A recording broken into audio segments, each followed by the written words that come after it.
Give me a second here. I'm gonna show you guys something kind of interesting and fun. Bear with me.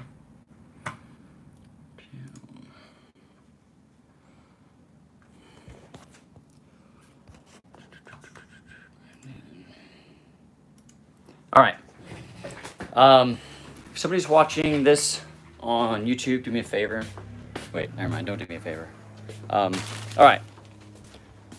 Wait for a few people to come in here. If anybody's here on Saturday, it's 3 o'clock.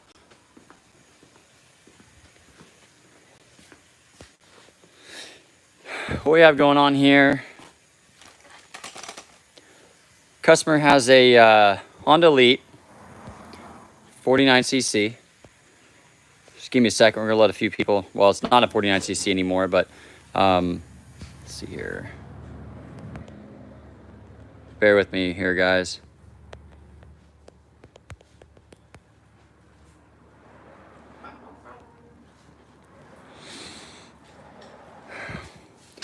All right, so there's Paul. What's up? Paul, you want to tell us about yourself? I don't think we've formally introduced you to. Oh wait, we have, right? Yeah. Paul doesn't know. Yeah. Probably. Paul's working on a LX50 over here doing an oil change. Oil. What? Spilling oil. He's spilling oil everywhere. Yeah.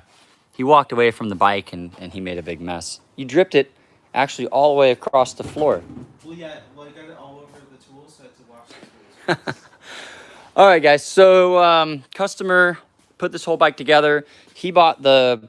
I don't know if he bought it. Did he say he bought it with the big bore kit on it, or he put it on? Or I don't know the whole story.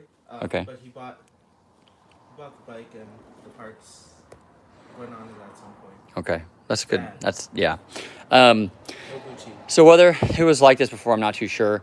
But went ahead and so he brought us the bike, wanted us to finish it. He either did the build or somebody else did. A few things we noticed: we did a pressure check kit, pressure test, and this boot was leaking really bad. It dropped really fast. The oil plug was leaking really bad.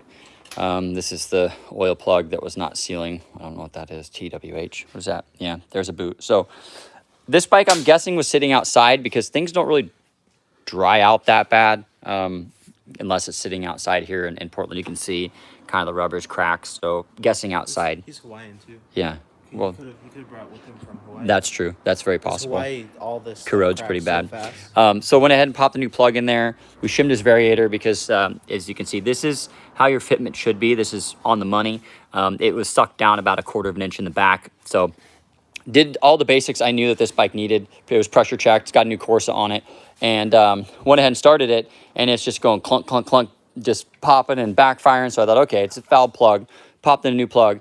And then what did I say, Paul? What did I say I thought it was? Snap crank. Snap crank. It's not. No, it's not. But Well, I was close. snap, It could be, maybe. but it's Probably not.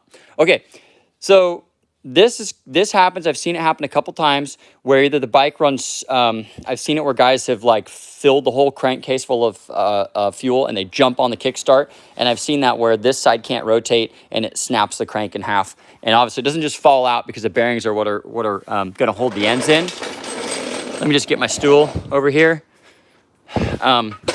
So yeah, what we have going on, and also the shims were in the wrong place in transmission, wasn't spinning very well at all. So took that apart, re-shimmed it, had Paul basically hold on to this side of the flywheel, hold on to the fan, and I rocked it back and forth, and the flywheel was not moving at all while the variator was. So in this case, what happened with this here is the basically in the nut on the variator side was so tight, it was probably honestly. I don't even know how, I don't know. It was really, really tight. It was very hard to get off. So a solid 10 Ugga Duggas? Yeah, probably 10 10. Ugga Duggas, okay. Maybe 11. Maybe 11. So anyways, reach on the flywheel. Flywheel was loose, of course. So the crank is not snapped, but you can see that keyway is pretty much gone. Oh, look. There's shrapnel here. Yeah, check this out. You want that? There you go. I'll eat it. Don't eat it. Oh, anyways. So this was rocking back and forth. So the reason it was backfiring and popping is because it was throwing the timing off because it was rocking back and forth. Not yet. And this is what happened here. So I figured his crank was cracked. I've never seen anything like this before. It just took a giant chunk out of the crank, as you guys can see. So this crank is toast. Luckily, we have a pile of we got a pile of cranks here, which is a good thing. But anyways, it's been rocking back and forth, rocking back and forth, back and forth. Improper. Yeah. Of the key. Well, yeah. So either this was loose and not seated properly, came loose, and the crank just been going back and forth and just banging on this keyway slot here. It's totally cracked the crank. So there you guys have it. I have not seen this before. This is pretty. This is pretty intense. So figure the crank was snapped. It wasn't. This is what happens or can happen if you guys either don't tighten this down and this is rocking back and forth, and it beats up the crank and snaps it. So your crank, that key is just for location for your Timing. guide. Yep. You don't. That should have no stress at all on it. Nope. You should probably tap it a little bit. Yeah. So just a quick little lesson here. Again, not a super fancy video, just showing you guys real quick kind of what can happen and what will happen if you don't tighten this down properly to spec. You tighten this down to spec, that's what can happen. And then on the other side, don't over tighten it. Don't use a giant impact and go to town. Again, I don't know.